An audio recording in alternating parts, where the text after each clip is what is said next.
I'd like to tell you about the strangest secret in the world. Some years ago, the late Nobel Prize-winning Dr. Albert Schweitzer was being interviewed in London, and a reporter asked him, "Doctor, what's wrong with men today?" And the great doctor was silent a moment, and then he said, "Men simply don't think." It's about this that I want to talk with you. We live today in a golden age. This is an era that man has looked forward to, dreamed of, and worked toward for thousands of years. But since it's here, we pretty well take it for granted. We in America are particularly fortunate to live in the richest land that ever existed on the face of the earth, a land of abundant opportunity for everyone. But do you know what happens? Well, let's take 100 men who start even at the age of 25. Do you have any idea what will happen to those men by the time they're 65? These 100 men who all start even at the age of 25 believe they're going to be successful. If you ask any one of these men if he wanted to be a success, he'd tell you he did. And you'd notice that he was eager toward life, that there was a certain sparkle to his eye, an erectness to his carriage, and life seemed like a pretty interesting adventure to him. But by the time they're 65, 1 will be rich. 4 will be financially independent. 5 will still be working. 54 will be broke. Now think a moment. Out of the 100, only 5 make the grade. Now why do so many fail? What has happened to the sparkle that was there when they were 25? What's become of the dreams, the hopes, the plans? And why is there such a large disparity between what these men intended to do and what they actually accomplished? When we say about 5% achieve success, we have to define success. And here's the best definition I've ever been able to find. Success is the progressive realization of a worthy ideal. If a man is working toward a predetermined goal and knows where he's going, that man is a success. If he's not doing that, he's a failure. Success is the progressive realization of a worthy ideal. Rollo May, the distinguished psychiatrist, wrote a wonderful book called Man's Search for Himself. And in this book he says, the opposite of courage in our society is not cowardice. It is conformity. And there you have the trouble today. It's conformity, people acting like everyone else without knowing why, without knowing where they're going. Now think of it. In America right now, there are over 18 million people 65 years of age and older. And most of them are broke. They're dependent on someone else for life's necessities. Now, we learn to read by the time we're 7. We learn to make a living by the time we're 25. Usually by that time, we're not only making a living, we're supporting a family. And yet by the time we're 65, we haven't learned how to become financially independent in the richest land that has ever been known. Why? We conform. And the trouble is that we're acting like the wrong percentage group, the 95 who don't succeed. Now, why do these people conform? Well, they really don't know. These people believe that their lives are shaped by circumstances, by things that happen to them, by exterior forces. They're outer-directed people.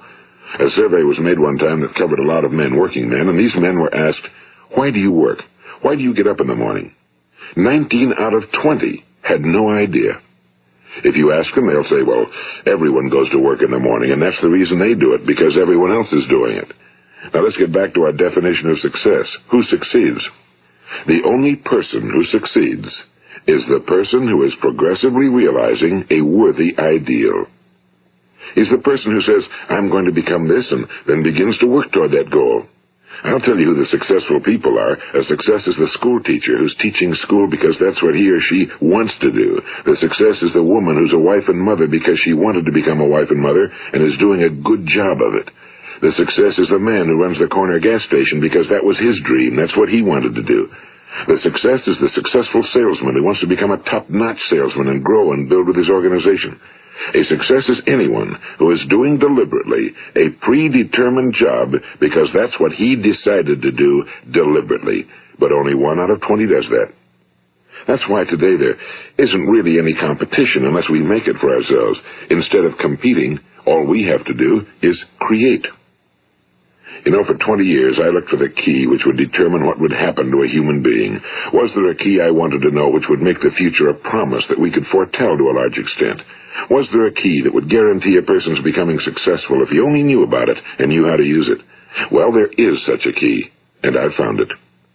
Have you ever wondered why so many men work so hard and honestly without ever achieving anything in particular, and others don't seem to work hard and yet seem to get everything? They seem to have the magic touch. You've heard them say that about someone. Everything he touches turns to gold. And have you ever noticed that a man who becomes successful tends to continue to become successful? And on the other hand, have you noticed how a man who's a failure tends to continue to fail? Well, it's because of goals. Some of us have goals, some don't. People with goals succeed because they know where they're going. It's that simple. Think of a ship leaving a harbor, and think of it with the complete voyage mapped out and planned. The captain and crew know exactly where it's going and how long it'll take. It has a definite goal. Now, 9,999 times out of 10,000, it will get to where it started out to get. Now, let's take another ship, just like the first, only let's not put a crew on it or a captain at the helm. Let's give it no aiming point, no goal, no destination. We just start the engines and let it go. I think you'll agree with me that if it gets out of the harbor at all, it will either sink or wind up on some deserted beach, a derelict. It can't go anyplace because it has no destination and no guidance, and it's the same with a human being. Take the salesman, for example. There's no other person in the world today with the future of a good salesman. Selling is the world's highest paid profession, if we're good at it and if we know where we're going. Every company needs top-notch salesmen, and they reward those men. The sky's the limit for them. But how many can you find? Someone once said the human race is fixed, not to prevent the strong from winning, but to prevent the weak from losing. The American economy today can be likened to a convoy in time of war. The entire economy is slowed down to protect its weakest link, just as the convoy had to go at the speed that would permit its slowest vessel to remain in formation. That's why it's so easy to make a living today. It takes no particular brains or talent to make a living and support a family today. So we have a plateau of so-called security, if that's what a person's looking for. But we do have to decide how high above this plateau we want to aim. Now let's get back to the strangest secret in the world, the story that I wanted to tell you today. Why do men with goals succeed in life and men without them fail?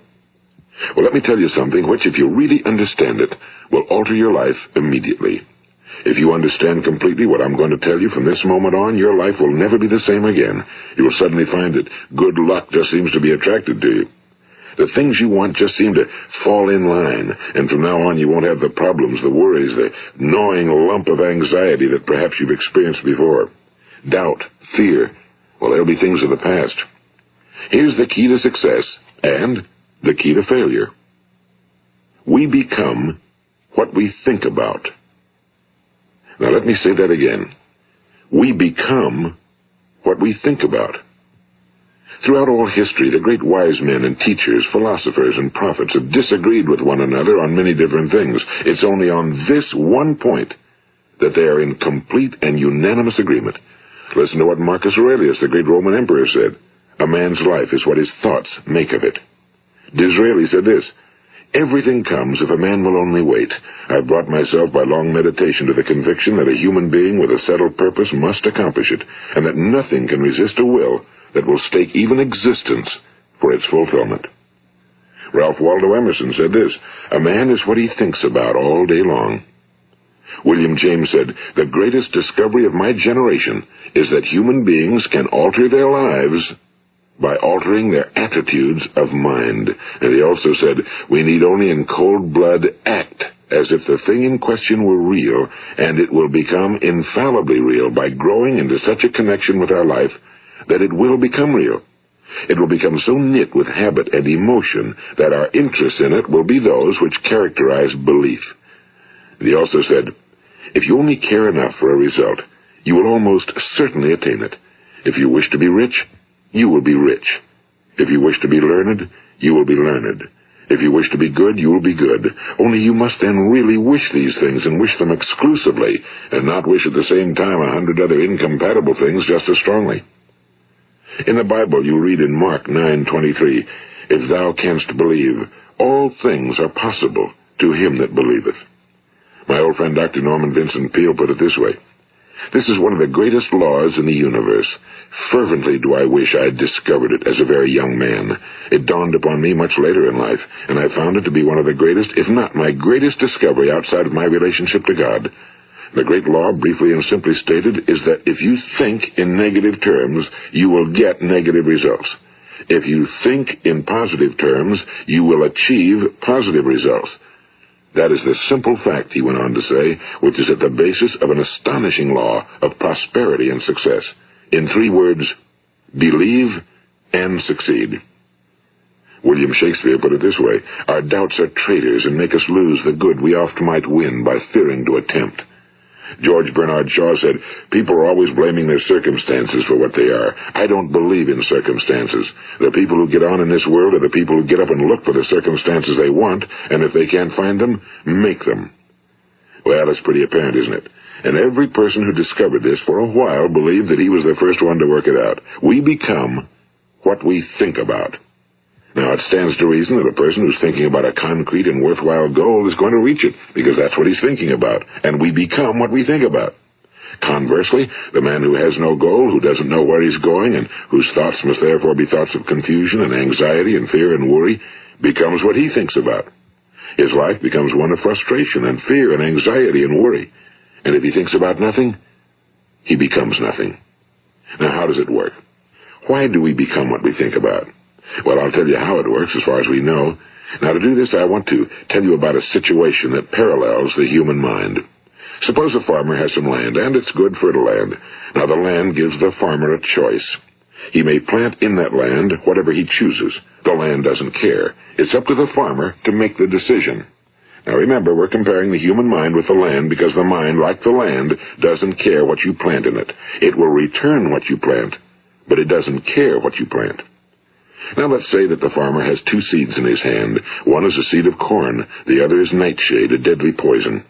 He digs 2 little holes in the earth, and he plants both seeds, one corn, the other nightshade. He covers up the holes, waters, and takes care of the land, and what will happen? Invariably, the land will return what's planted. As it's written in the Bible, as ye sow, so shall ye reap. Now remember, the land doesn't care. It'll return poison in just as wonderful abundance as it will corn. So up come the 2 plants, one corn, one poison.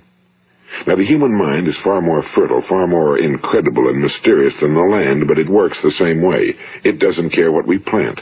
Success, failure. A concrete, worthwhile goal, or confusion. Misunderstanding, fear, anxiety, and so on. But what we plant, it must return to us. You see, the human mind is the last great unexplored continent on Earth. It contains riches beyond our wildest dreams. It will return anything we want to plant. Now, you might say, well, if that's true, why don't people use their minds more? Well, I think they figured out an answer to that one, too. Our mind comes as standard equipment at birth. It's free, and things that are given to us for nothing we place little value on. Things that we pay money for, we value. The paradox is that exactly the reverse is true. Everything that's really worthwhile in life came to us free. Our minds, our souls, our bodies, our hopes, our dreams, our ambitions, our intelligence, our love of family and children and friends and country, all these priceless possessions are free. But the things that cost us money are actually very cheap and can be replaced at any time. A good man can be completely wiped out and make another fortune. He can do that several times. Even if our home burns down, we can rebuild it. But the things we got for nothing, we can never replace.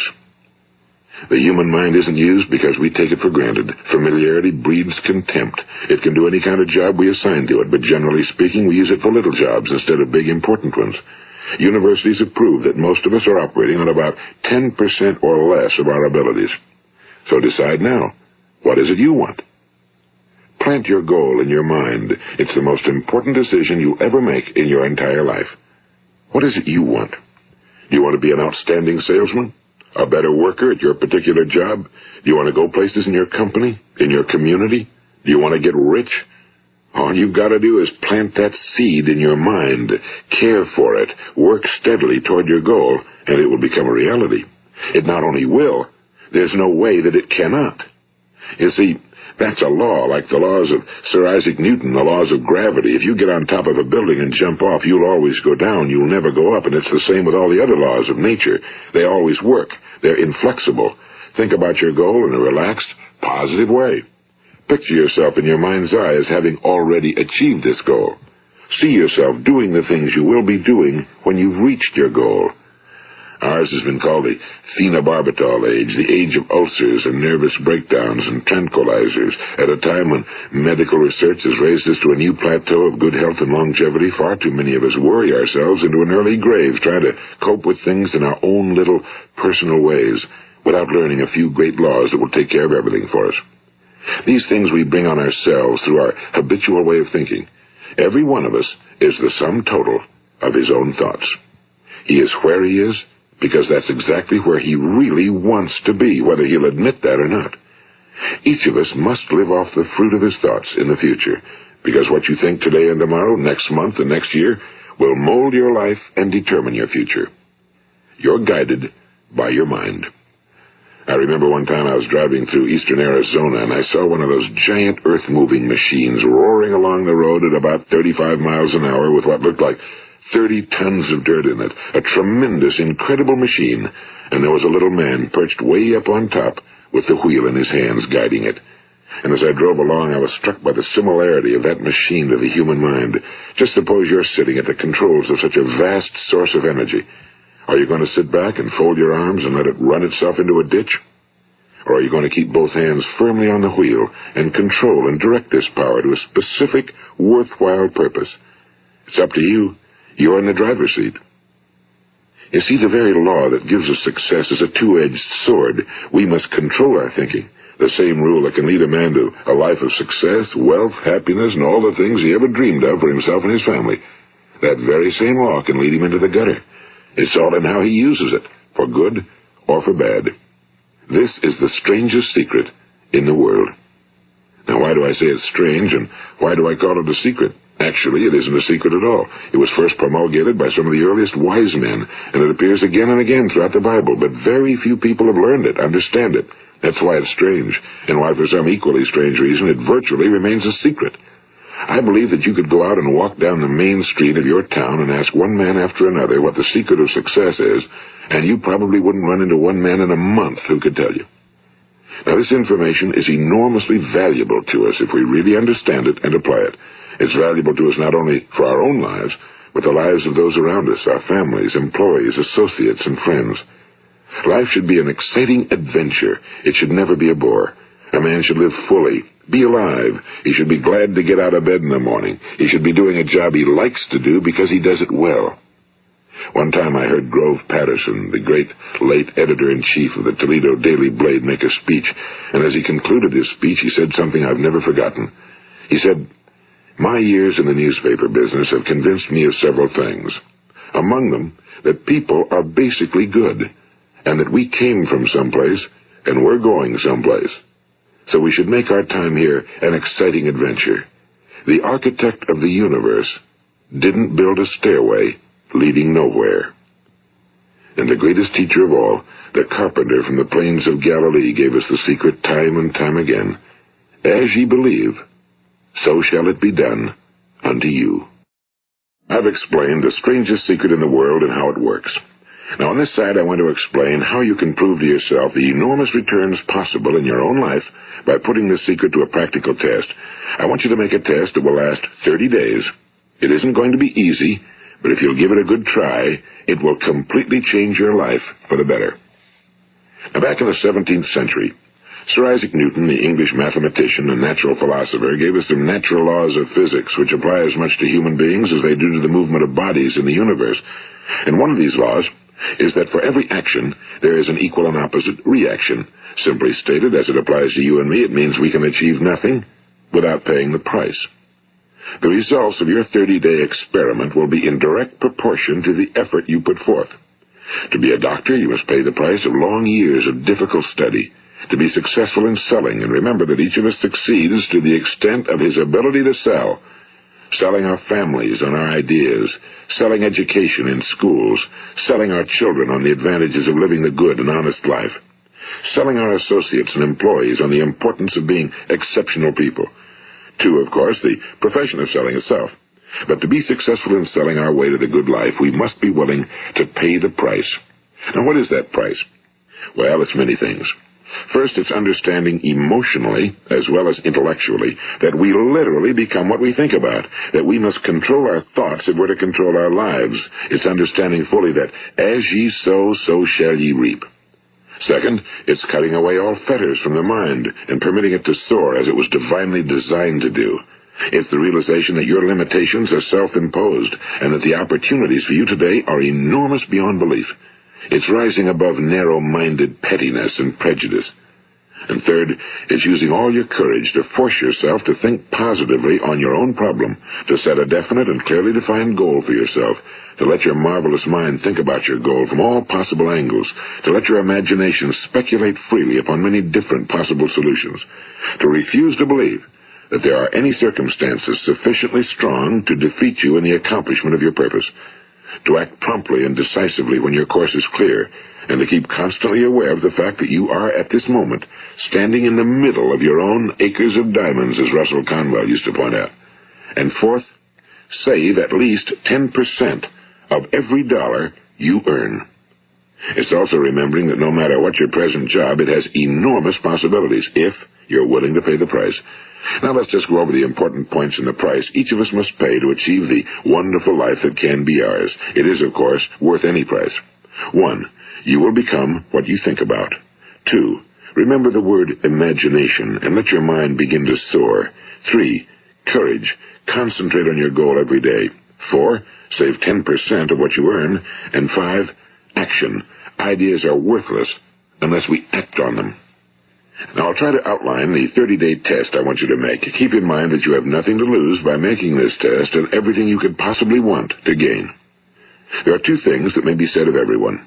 Each of us wants something, and each of us is afraid of something.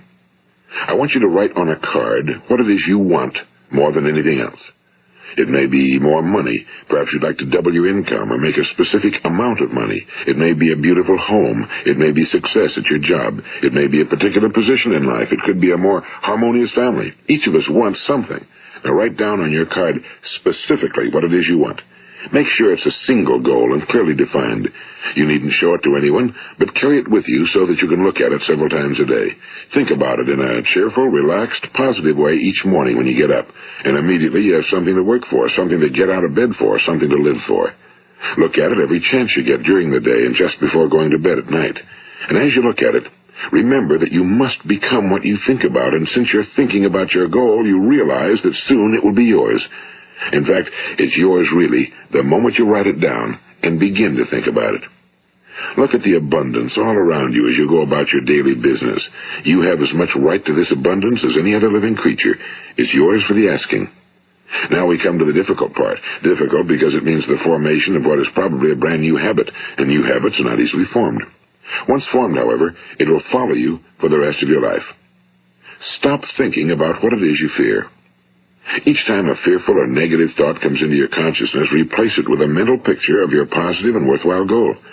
And there will come times when you'll feel like giving up. It's easier for a human being to think negatively than positively. That's why only 5% are successful. You must begin now to place yourself in that group. For 30 days, you must take control of your mind. It will think about only what you permit it to think about. Each day for this 30-day test, do more than you have to do.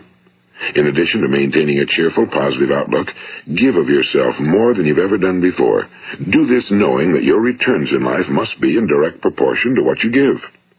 The moment you decide on a goal to work toward, you're immediately a successful person.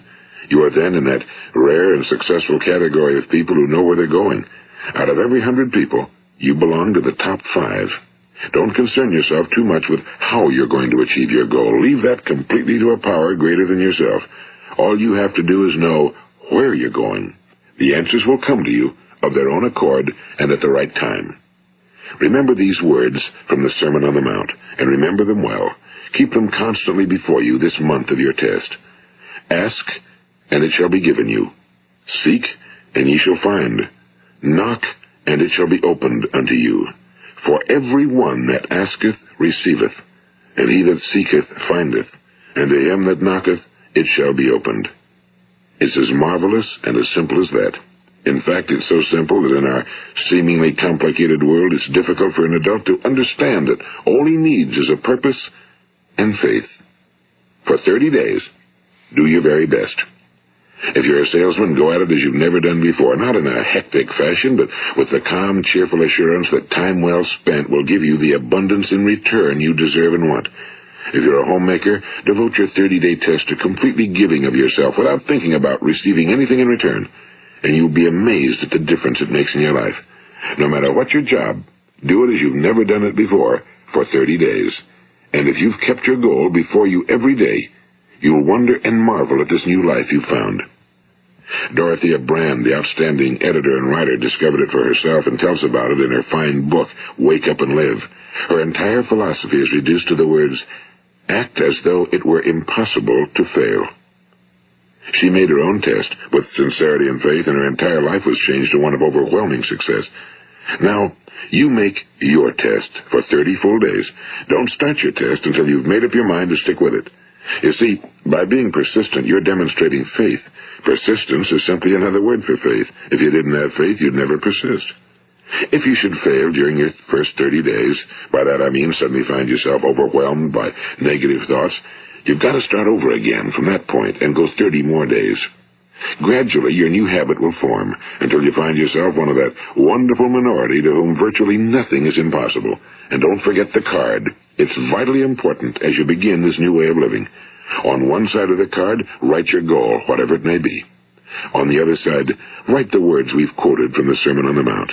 Ask, and it shall be given you. Seek, and ye shall find. Knock, and it shall be opened unto you. Nothing great was ever accomplished without inspiration. See that during these crucial first 30 days, your own inspiration is kept at a peak. And above all, don't worry. Worry brings fear, and fear is crippling. The only thing that can cause you to worry during your test is trying to do it all yourself. Know that all you have to do is hold your goal before you. Everything else will take care of itself. Remember also to keep calm and cheerful. Don't let petty things annoy you and get you off course. Now, since making this test is difficult, some will say, why should I bother? Well, look at the alternative. No one wants to be a failure. No one really wants to be a mediocre individual. No one wants a life constantly filled with worry and fear and frustration.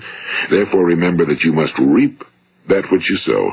If you sow negative thoughts, your life will be filled with negative things. If you sow positive thoughts, your life will be cheerful, successful, and positive. Now, gradually, you will have a tendency to forget what you've heard on this recording. Play it often. Keep reminding yourself of what you must do to form this new habit. Gather your whole family around at regular intervals and listen to what's been said here. You know, most men will tell you that they want to make money without understanding the law. The only people who make money work in a mint. The rest of us must earn money. This is what causes those who keep looking for something for nothing or a free ride to fail in life. The only way to earn money is by providing people with services or products which are needed and useful. We exchange our time and our product or service for the other man's money. Therefore, the law is that our financial return will be in direct proportion to our service. Now, success is not the result of making money. Making money is the result of success, and success is in direct proportion to our service. Most people have this law backwards. They believe that you're successful if you earn a lot of money. The truth is that you can only earn money after you're successful. It's like the story of the man who sat in front of the stove and said to it, "Give me heat, and then I'll add the wood." How many men and women do you know, or do you suppose there are today, who take the same attitude toward life? There are millions. We've got to put the fuel in before we can expect heat. Likewise, we've got to be of service first before we can expect money. Don't concern yourself with the money. Be of service. Build, work, dream, create. Do this, and you'll find there's no limit to the prosperity and abundance that will come to you. Prosperity, you know, is founded upon a law of mutual exchange. Any person who contributes to prosperity must prosper in turn himself. Sometimes the return will not come from those you serve, but it must come to you from someplace, because that's the law. For every action, there is an equal and opposite reaction. As you go daily through your 30-day test period, remember that your success will always be measured by the quality and quantity of service you render, and money is a yardstick for measuring this service. No man can get rich himself unless he enriches others. Now, there are no exceptions to a law. You can drive down any street in America and from your car estimate the service that's being rendered by the people living on that street. Had you ever thought of this yardstick before? It's interesting. Some, like ministers and priests and other devoted people, measure their returns in the realm of the spiritual, but again, their returns are equal to their service. Once this law is fully understood, any thinking person can tell his own fortune. If he wants more, he must be of more service to those from whom he receives his return. If he wants less, he has only to reduce his service. This is the price you must pay for what you want. If you believe you can enrich yourself by deluding others, you can end only by deluding yourself. It may take some time, but just as surely as you breathe, you'll get back what you put out. Don't ever make the mistake of thinking you can avert this. It's impossible. The prisons and the streets where the lonely walk are filled with people who tried to make new laws just for themselves. We may avoid the laws of man for a while, but there are greater laws that cannot be broken.